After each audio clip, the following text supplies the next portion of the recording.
Okay, this video is part 4 of Is Psychiatry a Joke? And the emphasis is going to be on this guy right here, Robert Whitaker. This is Robert Whitaker. I got a copy of his book. It's a very good book. I quickly enjoyed reading that cover to cover. And this lecture right here, and I've got it, I'll put the link below in the description. ADHD, Changing the Child Instead of the Environment, and this is the YouTube channel that's on there. He basically was talking about the fact they just invented ADHD in 1980, and it just created a giant new market for selling drugs. And this guy was the leader of the push to get the drugs in place, a guy named Biederman over at Harvard. And he was made chief of research, psychopharmacology at Harvard, big distinguished guy at Harvard, wrote over 600 papers or was a part author of all these papers. And he was listed as one of the most number 1% psychiatrists for number of citations in the research literature, like he's some type of big hero. Let me tell you the truth about this guy. He's a scumbag, okay? He promoted selling amphetamines to children as well as antipsychotics to children. And Robert Whitaker points out the more drugs you give these kids, and the longer you keep them on these drugs, the worse the long-term outcomes in these kids. They have crappy outcomes. You turn them into psychiatric patients, okay? Whitaker says, there's no proof that ADHD even exists. Typically what happens is the kid annoys the teacher and the kid gets then put on these drugs. And that is how bad the public school system is now. You send your kid to school, hopefully he's going to learn something, and they label him an attention deficit, and then they drug the kid. He gets a side effect. They go, oh, well, he's more than attention deficit. He's bipolar. Give him this drug. He's psychotic. Give him another drug. It's insane. Do you realize how crazy this is? Nowadays, too, in the public schools, they're castrating children. Do you understand that? This is insane. It's beyond crazy, okay? As Thomas Shaw says, to give psychiatric medications to a kid, it's not treatment, it's poison, okay? All these, things that they promote in psychiatry are fake and bogus. The idea that there's only one synapse or one neurotransmitter at a synapse, okay? There's other modulators that are routinely involved. The idea that you can just take a drug and treat the synapses that you want to treat for that one neurotransmitter, that's a fantasy. I'll show some drawings here, but it's routine for a neuron to have 1,000 or more inputs. This idea of a simple, one synapse, one neurotransmitter, that's good for teaching, but it's much more complicated in real life. If somebody were to sell amphetamine, on a street corner from one adult to another, that would be illegal.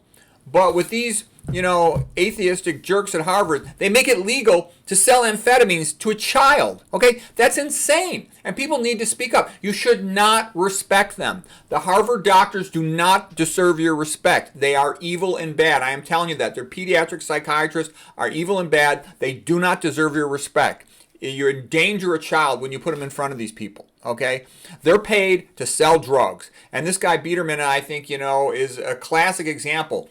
The more drugs he sells to kids, the bigger a celebrity he becomes. Like I said, Harvard made him chief of the department. They wrote this big, laudatory elegy when he died. He died last January 2023.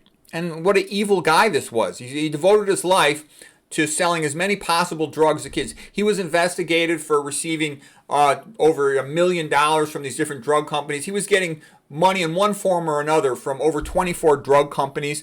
This is a total conflict of interest, okay? And as Whitaker says, the more drugs they give him, the longer they keep the kid on them, the worse the prognosis. I'll show you a little bit about how it all works here.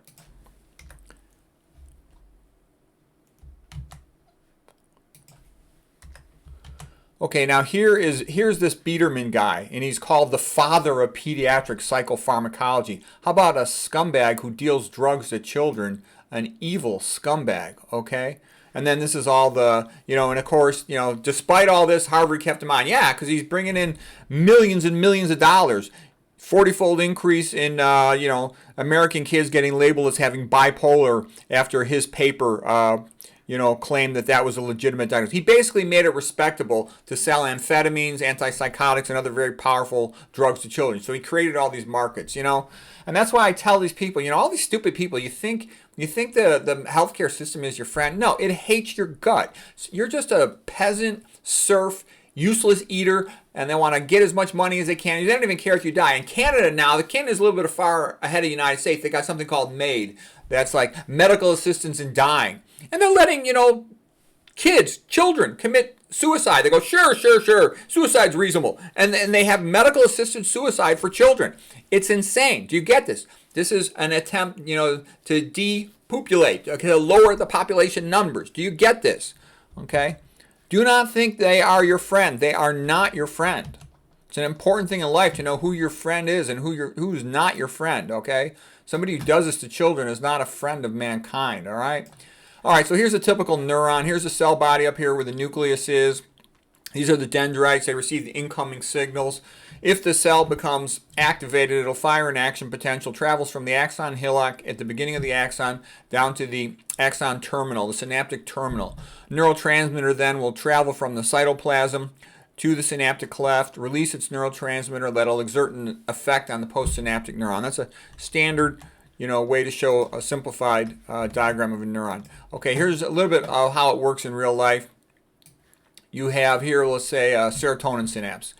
The signal comes in, the neurotransmitter vesicle merges with the plasma membrane, releases its neurotransmitter into the synaptic cleft. These little green circles are the neurotransmitter. This will be serotonin in this case. It diffuses across the synaptic cleft, binds to the serotonin receptor on the postsynaptic neuron, exerts an effect. Okay?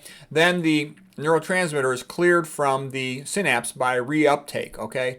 So the reuptake transporter will take it back into the presynaptic neuron, and it can be repackaged into a synaptic vesicle.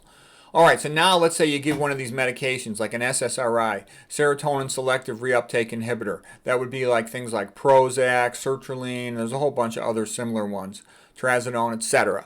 Okay, so anyways, this will block the reuptake of the neurotransmitter, so you'll get an increased amount of neurotransmitter in the synaptic cleft.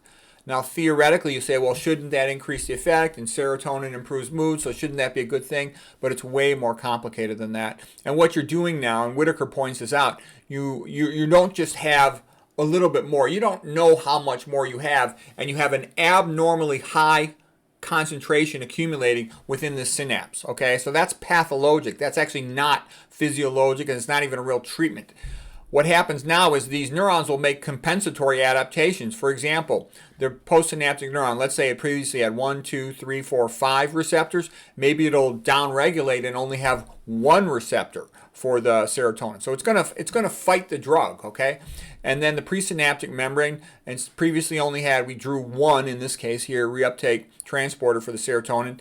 Now it might, produce more of them and have 1, 2, 3, 4 of them, okay? So even though some are blocked, you're still taking that transmitter out of the cleft. And it might produce fewer synaptic vesicles. The neuron's trying to fight this abnormal drug effect, okay? So you're now changing things in a way that's not a normal thing to do, and you might have a hard time ever coming back to normal. And this distortion of synaptic function can lead to it becoming very difficult to withdraw the patient off these medicines.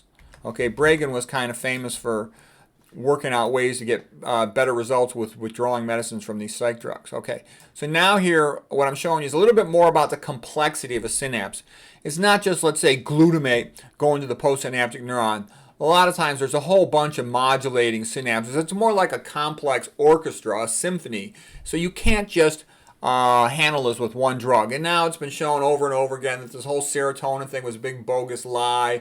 And now a big push amongst psychiatrists. Oh, we're going to try to modify glutamate. Yeah, good luck. Is that another stupid idea or what? There's more than 90% of the brain neurotransmitter. You're going to try affecting some disease with that. You're going to be messing with neurons all over the brain. It's so stupid that it wouldn't even be done at all except for the fact that there's big money in it.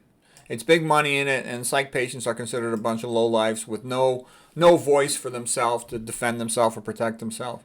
Okay, so here's Peter Bregan. This is a great book. It's the best book written on the problems with neuropsychopharmacology. Brain disabling treatments in psychiatry is the name of the book. This guy was a brilliant Harvard psychiatrist guy whose heart was in the right place, and he really tried to help people. So he basically says that virtually every psych medicine causes a chemical lobotomy because they cause brain damage that decreases cognitive function. So that's the joke about psychiatry, You walk into a psychiatrist's office. Bregan said it's one of the most dangerous things you could do is walk into the office of a psychiatrist. They're almost for sure going to give you a drug. And he said almost all psychiatric drugs produce a gradually progressive chemical lobotomy. All right. He says, and if the drug is having really bad side effects, What are they going to do? They'll send you for a surgical lobotomy or an electrical lobotomy, electroconvulsive therapy. And I've seen now they're doing more of these surgical procedures, putting electrodes into people's brain. It's insane. It's crazy. Now, we don't have time to get into all that stuff, food and mood and psychology and religion. That'll be a topic for another day. But I just wanted you to see this, okay? In Whitaker's book, it's quite good. Whitaker's got a bunch of lectures online. Like I said, I'll put the link for one of them below. But he's got a whole bunch of them. They're very good. He's a very bright guy. What are some of the other things he pointed out? Oh, patients from major depressive disorder used to do very well. They usually have one episode and they'd recover, like over 80% of them. And he says now, once you put them on the drugs, they're much more likely to not get better and to end up being a chronic psychiatric patient for their entire life. The drugs had incredibly bad results for treatment of depression. You'd be amazed how bad the results are for antidepressant drugs, how many side effects there are, and terrible side effects. Okay, there's plenty of other good ones out there. We'll talk about them in some other future lecture. But Whitaker is good. I don't know if I got any more slides for today on this one. Oh, what's the future of psychiatry? Like I said, they used to do insulin comas, like an endocrine lobotomy. They used to do these full extensive surgical lobotomies like Rose Kennedy, Randall McMurphy, and One Flew Over the Cuckoo's Nest.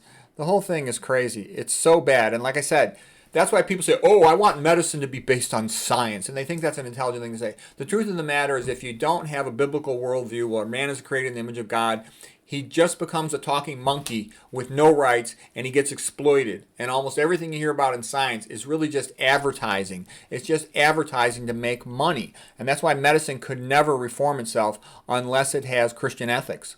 And I say this based on over 30 years in the business and growing up with, doctor parents and around other doctors all the time. So I know exactly what I'm talking about. I want to help people, and I know the BS that's going on. So anyways, I hope that was helpful. I'll have the link below to his lecture.